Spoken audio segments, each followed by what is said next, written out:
أعوذ بالله من الشيطان الرجيم. بسم الله الرحمن الرحيم.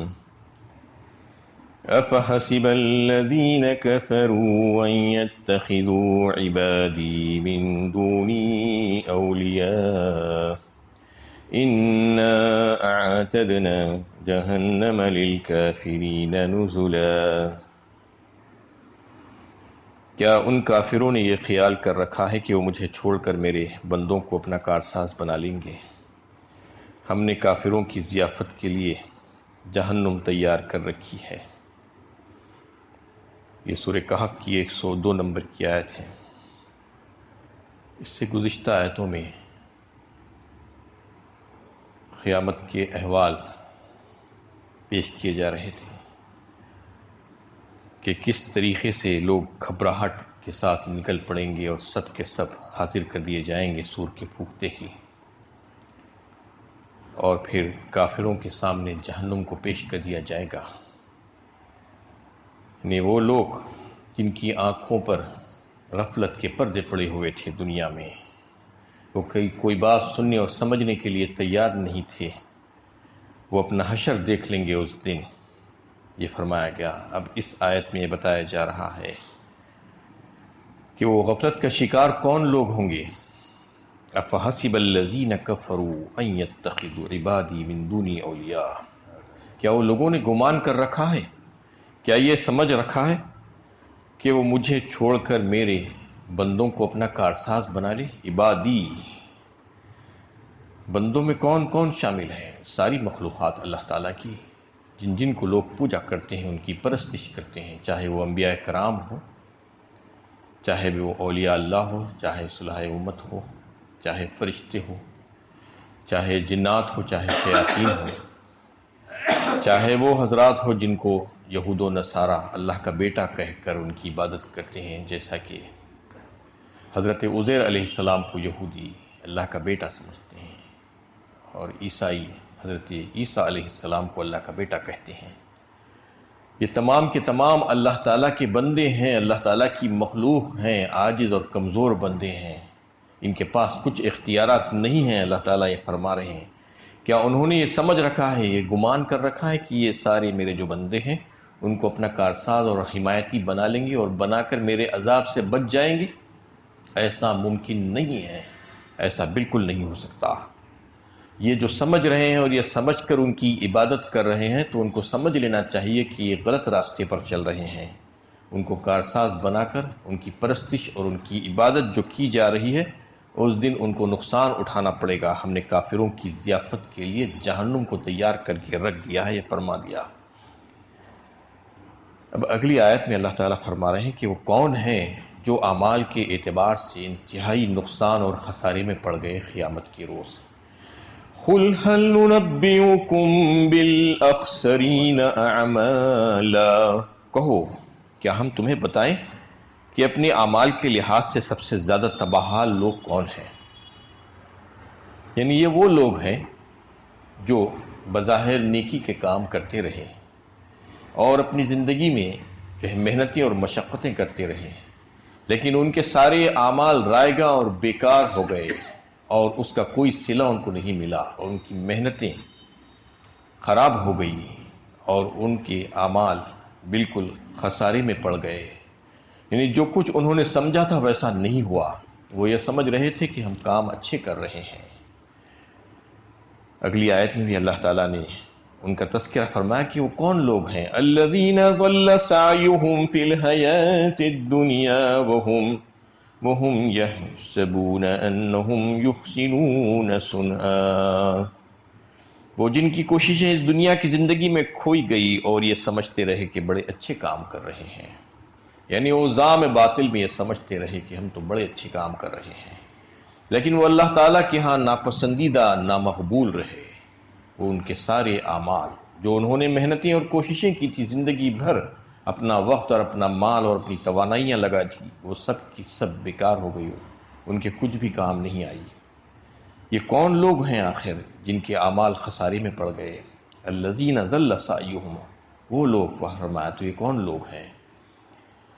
مفسرین کہتے ہیں کہ یہود و نصارہ اور بعض کا خیال ہے کہ وہ خوارج جو فرقہ ہے، اور بعض کا خیال ہے کہ کافر اور مشرکین، اور بعض کا خیال ہے کہ اہل بدعت، کوئی بھی ہو سکتے ہیں اس میں سے، یہ سب کے سب ہو سکتے ہیں، اس وجہ سے کہ جو بھی فرد یا گروہ ایسے صفات کا حامل ہوگا جو دنیا میں من مانی زندگی گزار کر من مانی عمل کرتا رہا، تو پھر اس کے لیے یہی سخت وعید ہے، اور آگے کی آیتوں میں بھی بہت سخت وعید اس کے لیے آ رہی ہے۔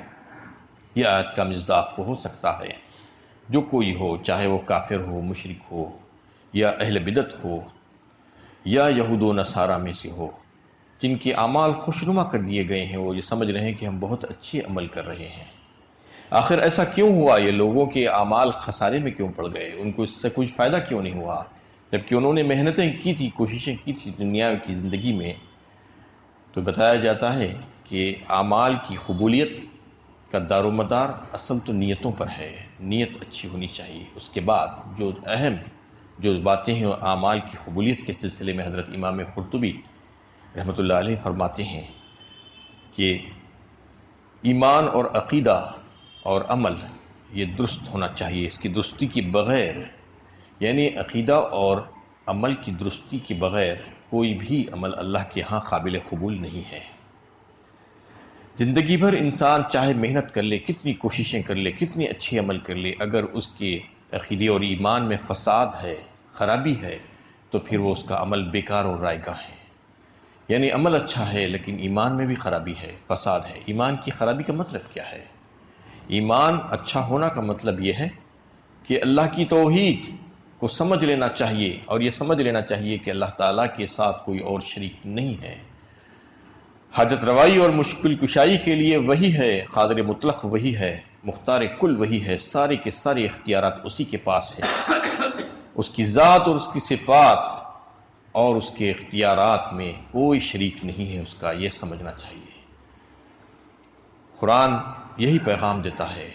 قرآن میں اگر آپ دیکھیں تو زیادہ تر احکامات جو ملیں گے وہ توحید ہی کے متعلق ملیں گے، اور پھر توحید کے دلائل آپ کو ملیں گے۔ توحید کو مختلف انداز سے اللہ تعالیٰ نے سمجھایا، شرک کی خباثت اور اس کی گندگی کو جو ہے ظاہر کیا گیا۔ زیادہ تر قرآن انہی آیتوں پر مشتمل ہے کہ توحید کو سمجھایا گیا۔ اب اگر کوئی توحید کو نہیں سمجھتا ہے اور یہ سمجھ رہا ہے کہ میں جو عمل کر رہا ہوں من مانی انداز میں وہ اچھا عمل ہے، تو یہ سمجھ لینا چاہیے کہ توحید کے بغیر کوئی بھی عمل اس کا کارگر نہیں ہو سکتا، وہ ضائع ہو جائے گا۔ اس کو سمجھنا چاہیے کہ نماز میں، ہر نماز میں سورہ فاتحہ پڑھتا ہے، اور اس میں وہ کیا دہراتا ہے؟ ایاک نعبد و ایاک نستعین، میں تیری ہی عبادت کرتا ہوں اور تجھ ہی سے مدد مانگتا ہوں، یہ کہتا ہے، بار بار یہ تکرار کرتے جاتا ہے۔ کتنی بار روزانہ جو ہے ایک بندہ مومن مسلمان نماز میں ان کلمات کو دہراتا ہے، اس کو سمجھنا چاہیے کہ وہ کیا کہہ رہا ہے۔ تیری بھی عبادت کرتا ہوں، تجھ ہی سے بھی جو ہے مدد مانگتا ہوں، یہ نہیں کہہ رہا، تیری ہی عبادت کرتا ہوں، تیرے سوا کسی اور کی عبادت نہیں کرتا ہوں میں۔ سجدگاہ میری جو ہے تیرے ہی لیے ہے، میں سجدہ تجھے ہی کرتا ہوں اور کسی اور کو نہیں کرتا، بندگی تیری ہی کرتا ہوں، کسی اور کی نہیں کرتا ہوں، کسی اور سے مدد نہیں مانگتا سوائے تیرے، یہ کہہ رہا ہے۔ لیکن اس کے باوجود اس کا عمل اس سے مختلف اگر ہو تو سمجھ لینا چاہیے کہ وہ کیا کہہ رہا ہے اور کیا کر رہا ہے، اس کے بارے میں اس کو جو ہے اچھے طریقے سے سمجھ لینا چاہیے۔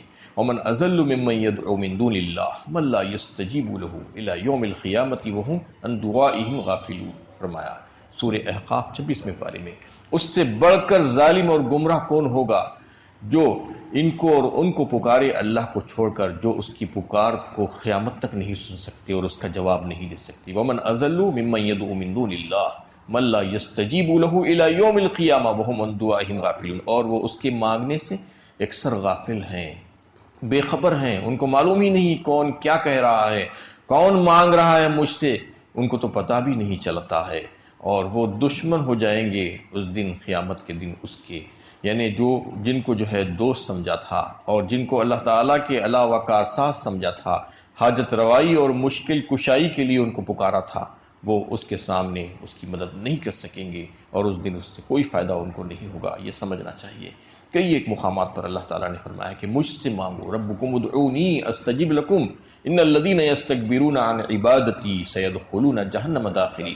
سورہ مومن 24ویں پارے میں اللہ تعالیٰ خود فرماتے ہیں کہ مجھ سے مانگے کوئی، اور اگر نہیں مانگے گا تو میں اس کو جہنم میں داخل کروں گا، اس کو ذلیل کر دوں گا۔ جو کوئی مجھ سے نہیں مانگے گا، میری عبادت نہیں کرے گا، تو بار بار اللہ تعالیٰ ان آیات کے ذریعے سے متنبع کرتے ہیں بندوں کو کہ توحید کو سمجھ لو کہ اللہ تعالیٰ کے اختیارات میں کوئی شریک نہیں ہے، اللہ تعالیٰ ہی قادر مطلق ہے، دعائیں بھی اسی سے مانگنی چاہیے، عبادتیں بھی اسی کی کرنی چاہیے، اور نمازیں بھی اسی کے لیے پڑھنی چاہیے، سجدے بھی اسی کے لیے ہونی چاہیے، جتنی شکلیں ہیں عبادتوں کی وہ سب کی سب اسی کے لیے ہونی چاہیے۔ یہ بتایا گیا ہے اس میں کہ جو خرابی پیدا ہو رہی ہے وہ ایمان کی خرابی کی وجہ سے ہوتی ہے۔ یہ تنبیہ ہے ان لوگوں کے لیے جو اللہ تعالیٰ کو اپنا واحد کارساز ماننے کے بجائے اس کے بندوں کو کارساز مانتے ہیں، اس کے بارے میں یہ خیال کرتے ہیں کہ اگر قیامت برپا ہو ہی گئی تو یہ فرشتے اور دیگر اللہ تعالیٰ کی جو مخلوقات ہیں ان کو ہم واسطہ اور وسیلہ بنائیں گے،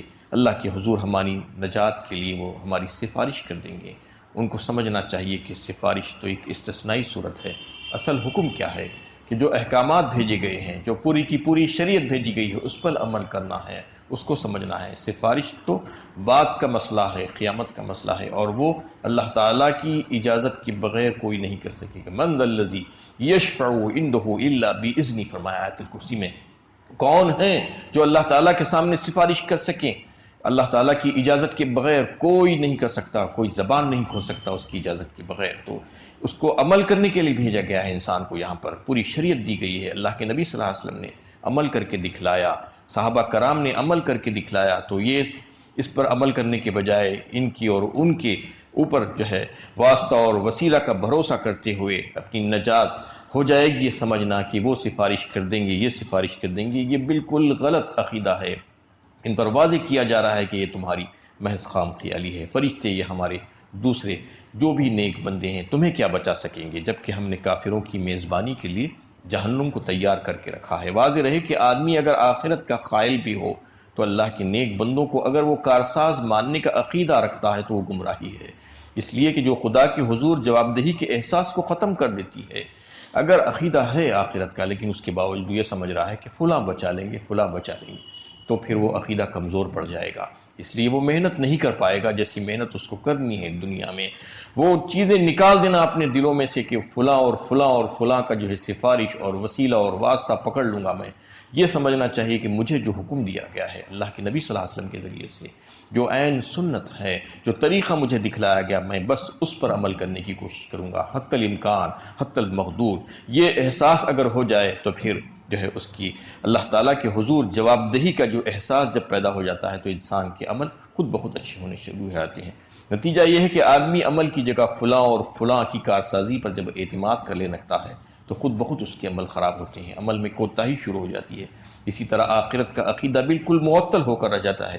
عیسائیوں نے حضرت عیسیٰ علیہ السلام کو اپنا کارساز بنایا، چنانچہ کفارے کا جو عقیدہ کا جو ہے واضح ثبوت ہے کہ کس طریقے سے وہ قوم بگڑی کہ یہ سمجھتے رہے کہ بس ہمارے کفارے کے لیے عیسیٰ علیہ السلام کافی ہیں، وہ ہمیں بخشوا دیں گے، وہ ہمارے گناہوں کو بخشوا دیں گے۔ آج بھی کانفیس کرنے کا جو ان کے پاس جو معاملہ ہے کہ جا کر پوپ کے سامنے کھڑے ہو کر کہتے ہیں کہ میں نے فلاں گناہ کیا ہے، اور وہ کہتا ہے کہ جاؤ میں نے معاف کر دیا۔ کون ہے وہ جو انسان، کون معاف کر سکتا ہے اللہ کے سوا گناہوں پر؟ کوئی نہیں۔ یہ باطل عقائد ہیں، یہ سب کے سب یہ بتایا جا رہا ہے کہ مسلمانوں کو اس سے جو ہے تنبیہ کی گئی ہے، توجہ دلائی گئی ہے کہ ایسے عقیدے مت رکھو، ایسے عقیدے آخرت کو خراب کرنے والے ہیں، تمہاری آخرت کا جو معاملہ ہے وہ بالکل بگڑ جائے گا اس سے۔ ایسے بہت سے لوگ ہیں آج مسلمانوں میں بھی جو اس قسم کے عقیدے رکھتے ہیں۔ کوئی حضرت علی کو مشکل کشا مولا کہتا ہے، یا کوئی حضرت حسین رضی اللہ تعالیٰ عنہ کو، تو کوئی پیران پیر کو غوث اعظم دستگیر کہہ کر جو ہے ان کی مدد چاہتا ہے۔ یہ سب کے سب باطل عقیدے ہیں، یہ سب کا سب شرک ہے۔ جو کوئی جو ہے اللہ کے علاوہ کسی اور کو کارساز مان رہا ہے اور یہ سمجھ رہا ہے کہ یہ حاجت روائی اور مشکل کشائی کے لیے کافی ہیں، میں ان سے رجوع ہو جاؤں گا، تو یہ سمجھ لینا چاہیے کہ اللہ تعالیٰ اس کے لیے کتنے سخت الفاظ میں کہہ دیے ہیں کہ ہم نے کافروں کی ضیافت کے لیے جہنم تیار کر کے رکھی ہے۔ جو کوئی بھی ایسا عمل کرے گا جس کے پاس بھی یہ صفات ہوں گی، وہ سمجھنا چاہیے کہ وہ بھی اس آیت کا مصداق ہے، کیونکہ وہ نہ سمجھے کہ میرا نام مسلمان ہے، میں فلاں ہوں یا فلاں نسل سے تعلق رکھتا ہوں، فلاں خاندان سے تعلق رکھتا ہوں تو مجھے معاف کر دیا جائے گا۔ تو ایسا کچھ نہیں چلنے والا ہے، چاہے وہ کوئی کیوں نہ ہو، چاہے وہ جو ہے اپنے آپ کو مسلمان کہتا ہو، چاہے اپنے آپ کو یہودی کہتا ہو، چاہے نصرانی کہتا ہو، چاہے اور کچھ کہتا ہو۔ اللہ تعالیٰ کے ہاں تو بس یہی دیکھا جائے گا کہ توحید کا عقیدہ اس کے پاس مضبوط تھا یا نہیں تھا، یہ دیکھیں گے اللہ تعالیٰ، اور پھر عمل بھی دیکھا جائے گا کہ عمل کیسا کیا تھا۔ عمل کی خرابی کے تعلق سے یہ ہے کہ عمل عین سنت کے مطابق ہونا چاہیے، اپنا من مانی طریقے سے عمل چلنے والا نہیں ہے، یہ سمجھا دیا گیا۔ کیونکہ جو لوگ یہ سمجھتے ہیں کہ میں جیسے چاہے کر لوں یہ قبول ہو جائے گا، یہ تو بہت اچھا عمل ہے، یہ نہیں چلے گا، یہ سمجھنا چاہیے۔ یہ اس وجہ سے نہیں چلے گا کہ عمل کرنے کے لیے اللہ تعالیٰ نے ایک نمونہ بنا کر بھیجا ہے نبی صلی اللہ علیہ وسلم کا۔ ان کی تصدیق اور سند جس عمل پر نہ ہو وہ عمل رائے گاں اور بیکار اور ضائع ہے، چاہے کوئی کتنا عمل کر لے وہ بیکار ہو جائے گا، اس کا کوئی فائدہ اس کو حاصل نہیں ہوگا۔ اس کی مثال آپ دنیا کے کاموں کے ذریعے سے بھی جو ہے سمجھ سکتے ہیں کہ ایک نوٹ، معمولی سی حقیر نوٹ جو ہوتی ہے، جو ریزرو بینک پرنٹ کر کے نکالتا ہے، اس پہ اگر گورنر کی دستخط نہ ہو، پوری نوٹ بالکل اوریجنل ہے لیکن صرف گورنر کی دستخط نہیں، تو وہ نوٹ کو کیا کریں گے؟ بیکار ہو گئی، یہ کھوٹی ہے بلکہ بولیں گے، یہ نہیں چلے گی، اس کو جو ہے پھینک دیا جائے گا، اس کو کوئی قبول نہیں کرے گا۔ یعنی جو کوئی وہ نوٹ لے کر جائے گا اس کو شک و شبے کی نگاہ سے دیکھا جائے گا اور وہ مجرم قرار پائے گا۔ اسی طریقے سے کوئی بھی عمل اگر آپ اپنی مرضی سے کر اگر اللہ کے پاس لے کر جائیں گے، جس پر اللہ کے نبی صلی اللہ علیہ وسلم کا ٹھپا نہ ہو، جو ان کی سند نہ ہو، ان کی تصدیق نہ ہو جس عمل پر، تو پھر وہ عمل بیکار ہو جائے گا، اللہ تعالیٰ اس کو پھینک دیں گے اور کہیں گے کہ میں نے ایسا عمل کرنے کے لیے تم کو نہیں کہا تھا، بلکہ میں نے اپنے حبیب کو بھیجا تھا کہ ان کو دیکھ کر ان کے جیسا عمل کرو۔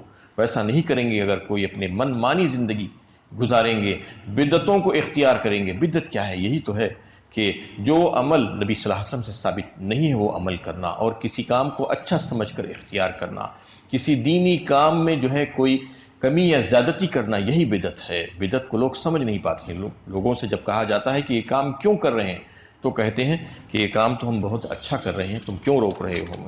اچھا یا برا کہنے کا کسی کو اختیار نہیں ہے۔ آپ کو اور مجھے یہ کہنے کا اختیار نہیں دیا گیا ہے کہ یہ کام کون سا کام اچھا ہے اور کون سا کام خراب ہے، کیونکہ سارے کاموں کے بارے میں بتا دیا گیا ہے۔ الیوم اکملت لکم دینکم واتممت علیکم نعمتی ورضیت لکم الاسلام دینا، فرما دیا گیا آج کے دن میں نے جو ہے تمہارے لیے دین کو مکمل کر دیا اور اپنی نعمتوں کو تمام کر دیا اور دین اسلام کو تمہارے لیے پسند کیا اور راضی ہو گیا اس پر۔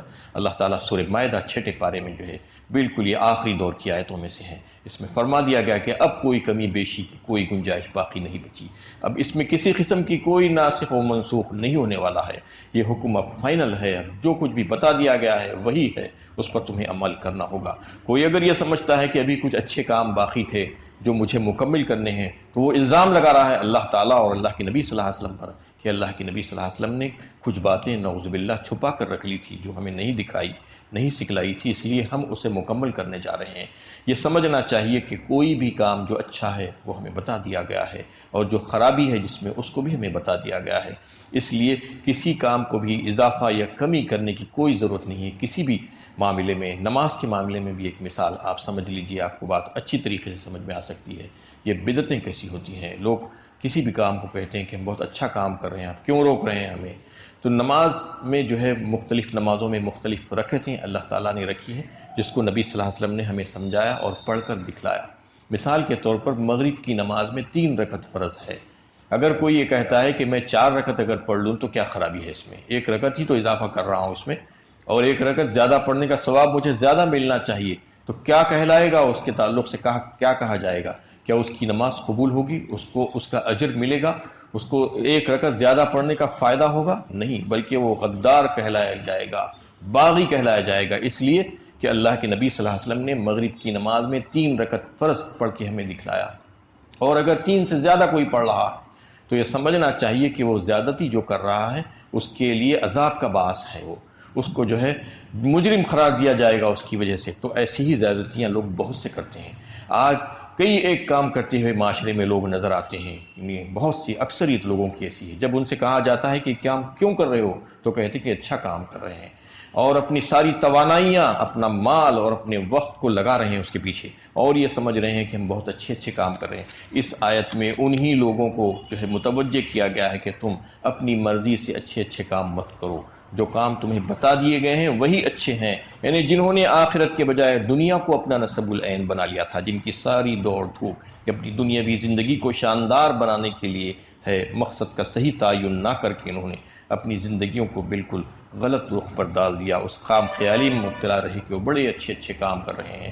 یہ آیت کی مصداق وہی لوگ ہیں، وہ تمام لوگ جو زندگی میں من مانی کام کرتے رہے اور سمجھتے رہے کہ اچھے کام کر رہے ہیں۔ اہل بدعت ایسے ہی کام کرتے ہیں آج، جب ان کو ٹوکا جاتا ہے تو لڑتے جھگڑتے ہیں اور کہتے ہیں کہ ہمارے اچھے کاموں پر ٹوک رہے ہو، جبکہ اچھے کام یا برے کام اللہ تعالیٰ نے بتا دیے ہیں، بس انہی کا خیال رکھنا چاہیے، کیونکہ بدعتوں کے تعلق سے بالکل واضح حدیث ہے، کل محدثۃ بدعہ وکل بدعۃ ضلالہ وکل ضلالۃ فی النار فرمایا گیا، یعنی ہر وہ نیا کام جو دین میں داخل کر دیا گیا ہے وہ بدعت ہے، اور بدعت گمراہی ہے، گمراہی کا ٹھکانہ جہنم کے سوا اور کچھ نہیں ہے۔